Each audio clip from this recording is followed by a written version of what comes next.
Hi guys, in this video I'm going to show you how to save an Instagram Reels as a draft without posting it. First thing you want to do, you want to launch the Instagram app. Then you want to head to the lower center of the screen and click the plus sign.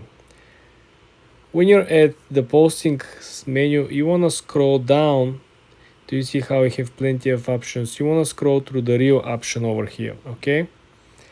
Now you want to click on the image that you want to upload. Then you press next.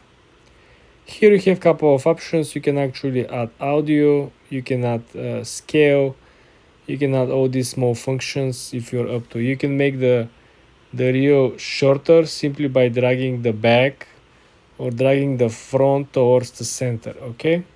When you finish with all that, you can click next on the top.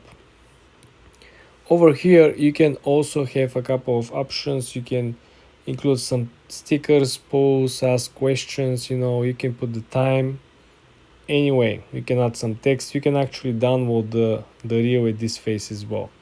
What we're gonna do when we're ready with all this, we're gonna click next again, and this is the final phase. When you finish adding your captions and all the information that usually you would do, right? Instead of clicking share on the lower side of the screen, you want to click the next part, which is save as a draft.